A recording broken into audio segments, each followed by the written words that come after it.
Hello అండి, నమస్తే. Welcome back to Hans talks. అందరూ బాగున్నారా? ఈ వీడియోలో కొబ్బరి కారం ఎలా ప్రిపేర్ చేసుకోవాలో చూపించబోతున్నాను. ముందుగా కొబ్బరి కారంకి కావాల్సిన ఐటమ్స్ ఏంటో చూద్దాం.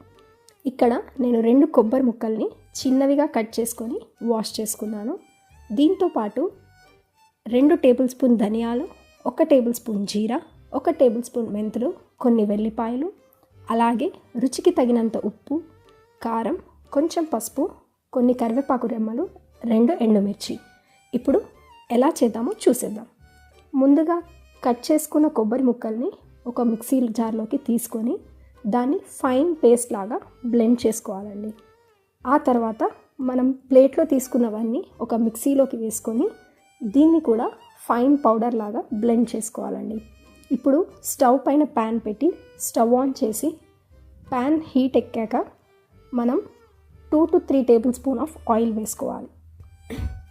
ఆ తర్వాత మనం పోపుకు కావాల్సినవన్నీ ఈ ఆయిల్లో వేయాలండి. ఇక్కడ నేనైతే ఎండుమిర్చి, మినప్పప్పు, ఆవాలు చిటపటలాడాక జీలకర్ర, కొన్ని కరివేపాకు రెమ్మలు, పసుపు వేసుకున్నానండి.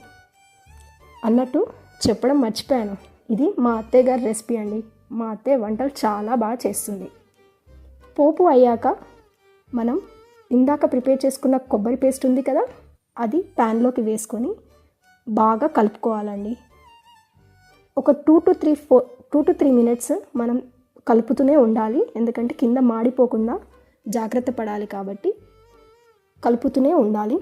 ఆ తర్వాత మనం ఇందాక పౌడర్ చేసుకున్న ఉప్పు, కారం, వెల్లిపాయలు ఉన్నాయి కదా, అది కూడా ఈ ప్యాన్లోకి వేసుకొని బాగా కలుపుకోవాలి.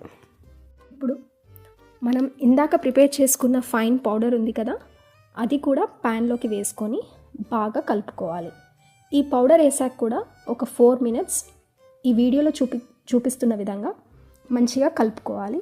ఒకవేళ మీకు పౌడర్ కనుక డ్రై అనిపిస్తే ఒక 1 టేబుల్ స్పూన్ ఆయిల్ వేసుకొని కూడా కలుపుకోవచ్చండి. అలాగే మీరు ఒకసారి కలుపుకున్నాక ఉప్పు, కారం కూడా చెక్ చేసుకొని తక్కువ అయితే మళ్ళీ యాడ్ చేసుకోండి.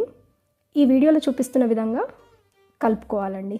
అంతే, మన అదిరిపోయే కొబ్బరి కారం రెడీ అండి. ఈ కొబ్బరి కారంతో వేడి వేడి అన్నంలో నెయ్యి వేసుకొని తింటే కడుపు నిండిపోతుంది ఫ్రెండ్స్. మీరు కూడా మీ ఇంట్లో ఈ రెసిపీని తప్పకుండా ట్రై చేయండి.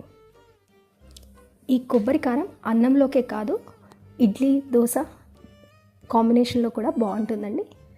మీకు ఈ వీడియో నచ్చినట్టయితే like, share and subscribe. Thank you.